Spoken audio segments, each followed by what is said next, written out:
My name's Tyler, and if you asked my family to describe me, they'd probably say I'm easygoing, quiet, maybe reliable, if they were being generous. But what they really mean is, I don't cause problems. I don't take up space. I don't demand attention. I'm 27 years old, a full-time graphic designer, and if I disappeared tomorrow, I'm not sure how long it would take them to notice. I come from a family of 5. My parents, Steve and Linda, are your classic Midwestern couple, hardworking, practical, big on tradition, small on feelings. My older sister Madison is 31 and basically perfect in their eyes. She's a corporate marketing manager with a fiancé named Andrew, a golden retriever named Chance, and a condo that looks like it came out of a real estate catalog. Then there's Ryan. 22. The baby? Still in college, maybe? He changes majors the way some people change socks. He's the kind of guy who can crash his car and somehow make you feel bad for being mad at him. And then there's me. Tyler. The middle one. The filler. It's not like they're cruel. Not outright. They don't yell at me or belittle me. They just forget I'm there. At family dinners, it's Madison's promotion this and Ryan's late-night drama that. If I speak, I get talked over. If I share a win, landing a new client, finishing a big project, I get distracted. That's cool. Before someone brings the conversation back to more important people. But I've always told myself not to make waves. I've swallowed it. Smiled through it. Told myself that's just how families are. Everyone plays a role. Mine just happens to be the one no one notices. Still, a part of me hoped it would change. So when my mom invited us all to spend a week at their house, something she called an overdue family recharge, I said yes. Maybe stupidly. But I said yes. Especially since my birthday fell in the middle of that week. I figured it would be nice. Everyone would already be together. No scheduling conflicts.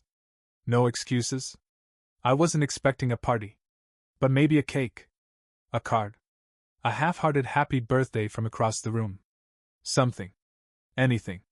We all arrived on a Sunday. Madison pulled in with her perfect smile and a trunk full of snacks and essential oils. Ryan showed up 3 hours late with laundry in a trash bag. I came with my work laptop and a bottle of red wine I knew no one would drink but brought anyway. The first couple days were uneventful. My parents caught up with Madison's wedding planning. Ryan complained about his classes. I mostly sat back and listened, chiming in when there was space, which, of course, there never really was. By Wednesday, I started to feel it again. That old sensation creeping in, like I was watching my family from the outside of a glass box. I was there, physically, but the moment I tried to speak, the air muffled my voice. The moment I left the room, nothing changed. But I kept brushing it off. Then Friday came. My birthday. I woke up feeling hopeful. I checked my phone. No texts. No notifications. Okay, maybe they'd say it in person. Maybe there'd be pancakes or a candle stuck into a muffin. I went downstairs. Madison was on her laptop. Ryan was playing something on the TV. My dad was sipping coffee. My mom was flipping through coupons. I said, "Morning." A chorus of "morning" replied. And that was it. No one said anything else. No glance. No smile. No "Happy birthday." I stood there, waiting for someone to remember. For someone to look up and go, "Oh my God, it's today!" But it never came. I sat down. Ate toast. Listened to them talk about Madison's Pinterest board for the wedding and Ryan's broken Xbox controller. It was like I didn't exist. And deep down, a part of me already knew. This wasn't forgetfulness. This was something else. I spent the rest of that morning in a weird kind of emotional limbo, half angry, half numb. I kept expecting someone to say something. Anything. I waited for the "oops, we forgot, surprise" moment. The late reaction. The belated joke. But it never came. By noon, we were all sitting around the kitchen island, picking at leftover lasagna my mom had reheated. Ryan was scrolling on his phone, showing Madison a meme. She laughed, loud and dramatic, and reached for another slice. Dad was talking about some plumbing issue in the downstairs bathroom. And I was just there. Like an extra at my own family reunion. Hey, I said, forcing my voice to sound light. Anyone want to do something tonight? We're all together. Could grab drinks? Or just order in, watch a movie maybe. Ryan didn't look up. Madison wrinkled her nose. I mean, I've got a call with Andrew at 7. He wants to talk honeymoon stuff. Mom chimed in without missing a beat. And your dad's trying to fix the cabinet in the laundry room. It's been squeaking forever. I looked at each of them. Right, but after that? There was a silence. Just a beat too long. Then Madison shrugged. We'll see. We'll see. It hit me in the gut. Not because they were busy, but because none of them were even pretending to prioritize me. Not today. Not even a little. I stood, grabbed my plate, and started rinsing it in the sink. Still no one said anything. Still no. Oh, by the way, happy birthday. By late afternoon, I walked into the living room and saw Madison scrolling on her iPad, casually flipping through floral arrangements. Hey, I said, trying again. Did any of you check the mail? I think I had something delivered here. She didn't even glance up. Nope. I waited. Could you check? It might be important. A pause. I'm sure it'll be there when you go look later. That's when I started to feel it, that feeling. The one where the air feels heavier around you than it does for everyone else. Like your existence is just muted. And the more you try to raise your volume, the more they tune you out. So I stopped. For the rest of the evening, I said nothing. Ate nothing.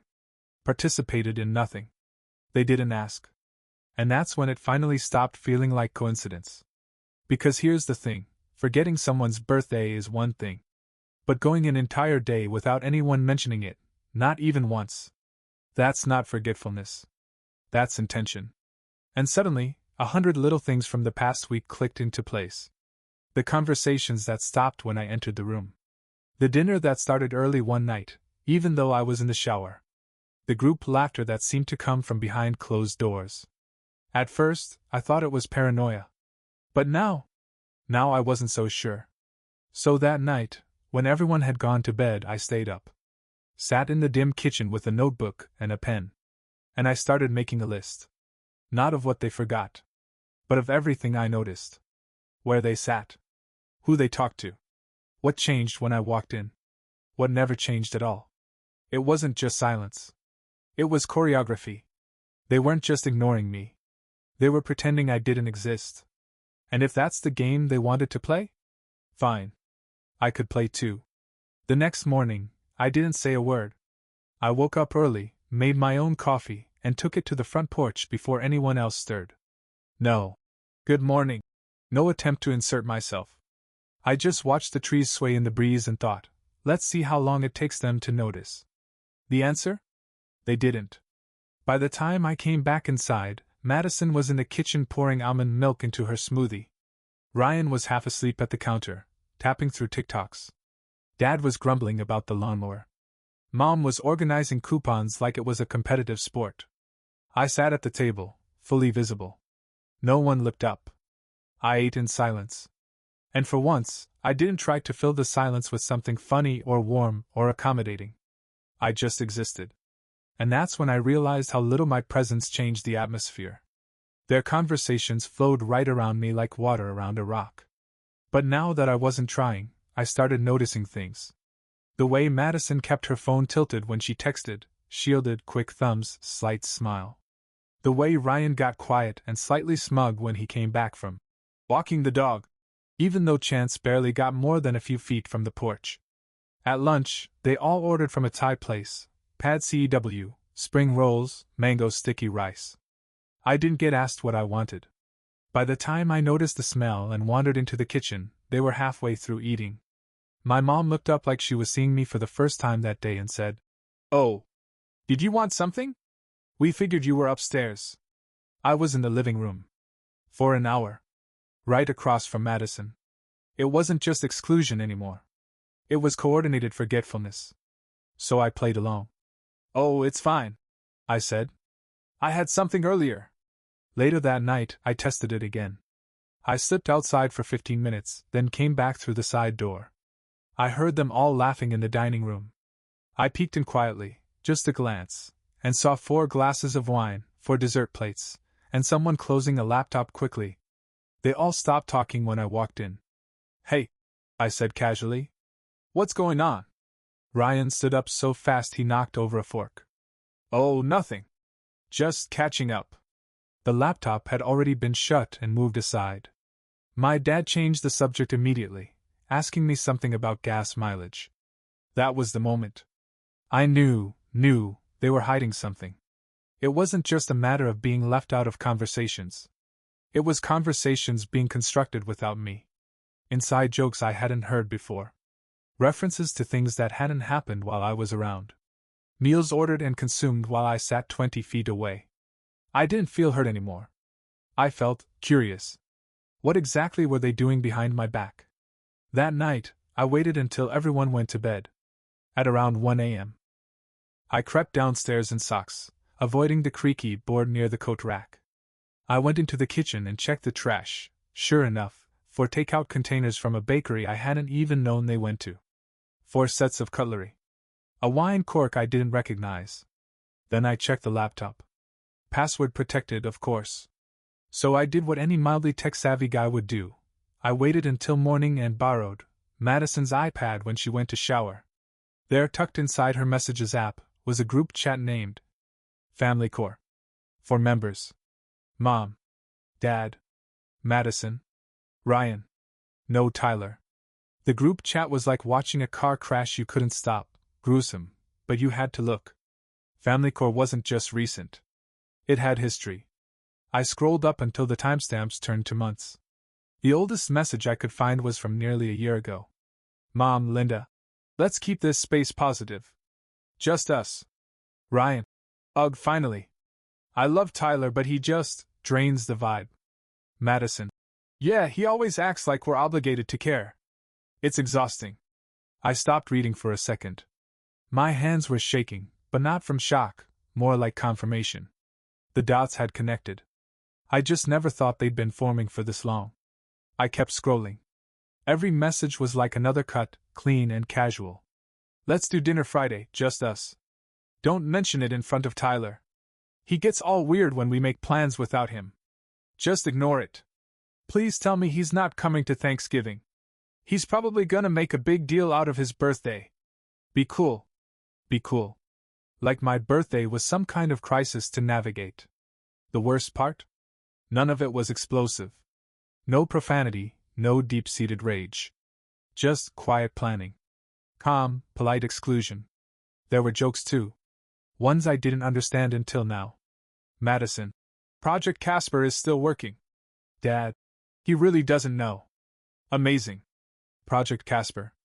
A reference to a ghost. Me. I closed the iPad and sat with it for a second on my knees. The screen had gone dark. My reflection stared back. They weren't just leaving me out. They had a name for it.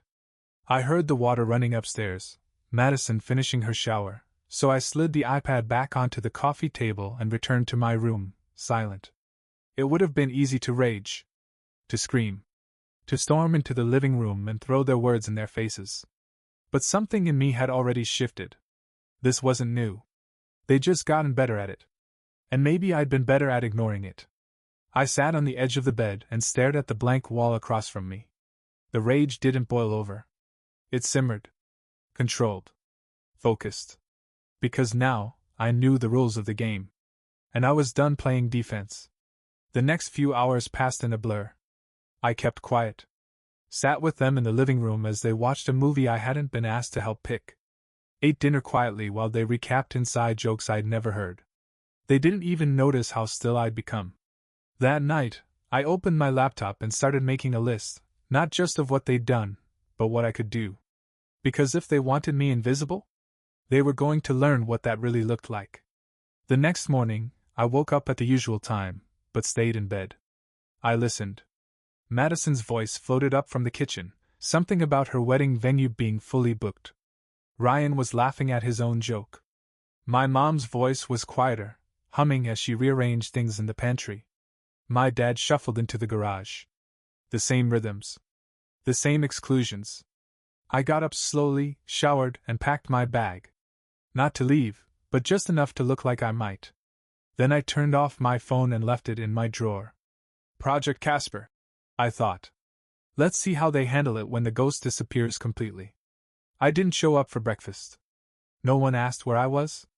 Instead of joining them for lunch, I walked 2 miles into town and sat at a coffee shop for 3 hours. I sipped slowly. No texts. No calls. Just me and the sound of plates clinking and conversations I wasn't a part of, but at least these strangers didn't pretend I didn't exist. Around 4 p.m., I returned to the house. Ryan passed me in the hallway and blinked, like he couldn't quite place what was off. You were out? He asked, casual. Yeah, I said. Thought I'd give you guys some space. He nodded, awkward, and kept walking. No follow-up. That night at dinner, I said almost nothing. Not out of spite, out of research. I watched what happened when I gave them exactly what they'd been giving me. The answer, nothing changed. No one asked if I wanted seconds. No one asked where I'd been all day. No one noticed I'd been absent. That's when it stopped being just about anger. It became clarity. I was raised to believe love meant endurance. That if you didn't cause problems, you were doing your part. That being self-sufficient was virtuous. That being forgotten was just something you had to accept if you weren't the main character of the family.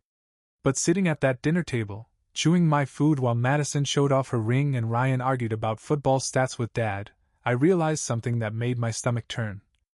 They're not monsters. That would have been easier. They were just ordinary people who had quietly agreed I wasn't necessary. And that's worse. After dinner, I cleaned my own plate. No one thanked me. No one even noticed I did it. I went to my room, opened my laptop, and made a new list.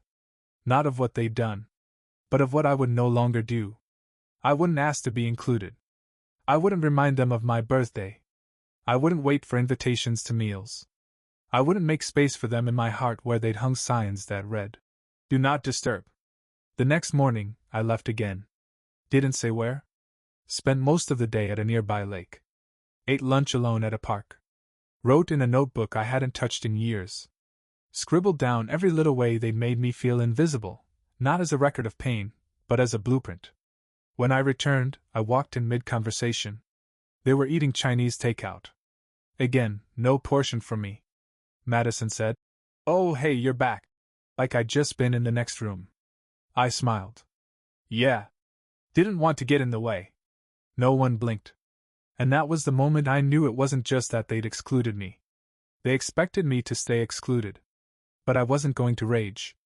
I wasn't going to beg. I was going to disappear in a way that left a scar. The strange thing about disappearing is how easy it is once you stop asking to be noticed. I'd always imagined that silence would be met with curiosity, concern, even. That if you removed yourself from the rhythm of people's lives, they'd stumble on the beat. That someone somewhere would say, "Hey, where's Tyler?" But no one did. And the more I vanished, the smoother everything ran. So I kept going. I stopped offering to help with dishes. I skipped family board games. I didn't show up for movie night, or the morning walk my mom had always framed as our bonding time. Instead, I timed my exits so I'd leave when no one was looking. I'd come home after they were already in bed. I used headphones in shared rooms, so even when I was physically there, I was somewhere else. It didn't take long before they stopped trying to loop me in. Not even performatively. Ryan borrowed my hoodie and left it on the patio overnight. No apology. Madison needed charger space and unplugged my laptop without asking. When I mentioned it, she shrugged and said, "You weren't really using it." That line hit me harder than she knew. You weren't really using it. You weren't really here. One morning, I walked into the kitchen and saw them eating pancakes. The kind I used to make every Sunday growing up. My mom had a full plate in front of her. My dad was pouring syrup. Ryan was mid-story. Madison was laughing. There was one empty seat. My seat. They didn't glance up. I walked right past the table, grabbed a banana, and left the house again. No one asked where I was going. I could have been walking into traffic and they'd have gone back to debating maple versus buttermilk. But here's the thing about being invisible.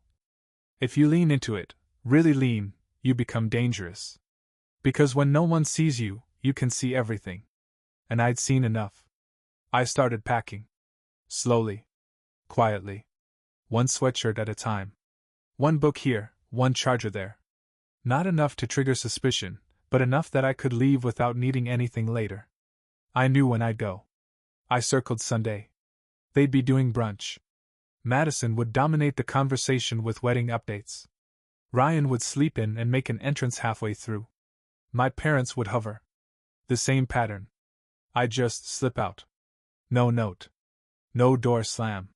Just gone. But I wouldn't go without leaving something behind. A footprint. A crack.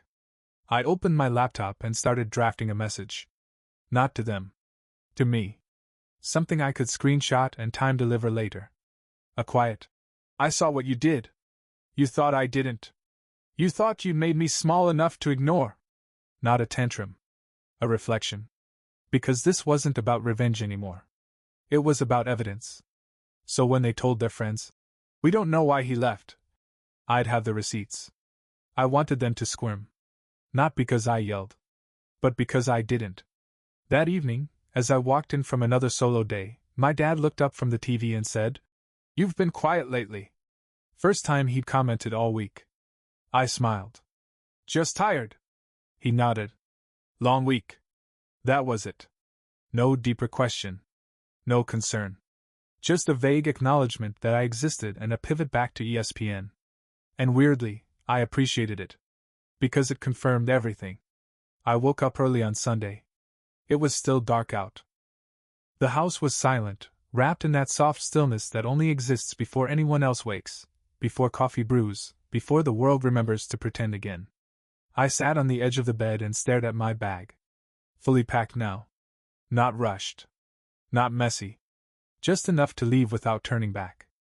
I checked the message I'd written the night before. It wasn't long. It wasn't dramatic. It was measured, just like the silence they'd handed me all week. If you're reading this, it means I left. Not because I'm angry, though I am. Not because I'm broken, though I've been. But because I saw everything. You thought I didn't. You thought I was too quiet to notice. Too passive to remember. Too forgettable to care. But I watched every meal I wasn't invited to. Heard every inside joke that excluded me. Saw the family core messages. I saw it all. I didn't want to be the center of attention. I just wanted to matter. I hope silence is more comfortable when it's yours now. I scheduled the email to send at 11:03 a.m., just after the first mimosas would be poured, based on their usual brunch timeline. It was oddly satisfying. I zipped the bag. Grabbed my keys. Tucked the charger into the outside pocket. No note on the counter. No goodbye text. I didn't slam the door. I didn't even lock it behind me. They wouldn't notice until I didn't come back. As I walked to my car parked a few blocks away, intentionally moved the night before, I didn't look back at the house. It was just a building now. 4 walls and a roof filled with people who chose to forget me. At 11:03 a.m., while I was halfway to a quiet Airbnb outside town, the email hit their inboxes. I imagined the moment. Madison checking her phone mid-brunch and going quiet. My mom asking what's wrong. Ryan leaning over to read it too. My dad trying to brush it off until the weight of it settled in. There wouldn't be panic. Not right away. There would be discomfort. A forced laugh. Maybe he's just being dramatic. But the email wasn't dramatic. It was precise. Undeniable. I hadn't told them off. I'd shown them a mirror. That was the power of truth delivered without yelling. I'd given them every opportunity to care. They had shown me exactly where I stood. And now, for the first time, they had to sit in it without me there to absorb the silence. I spent the rest of the day offline. No texts. No emails. No scrolling to see if they reacted. I didn't want to know yet. I didn't want to give them the attention they withheld from me. Instead, I opened my laptop and started something else, something I hadn't done in years. I began designing again. For myself this time. No clients. No briefs. Just raw creation. It felt unfamiliar. But good. Like stepping back into a room I used to live in but had been locked out of.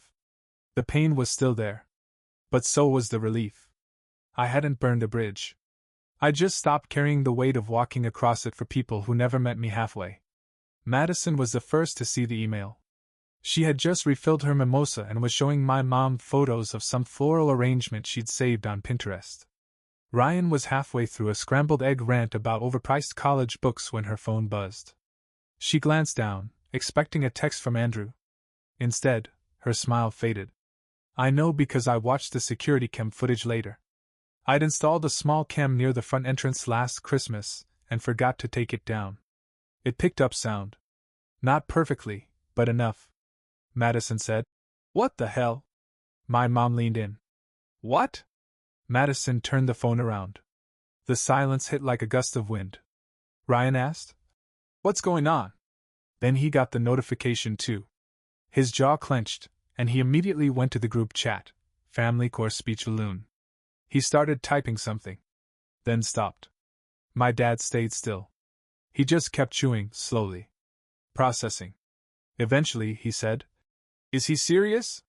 Madison scoffed. He read our messages? That's like violating.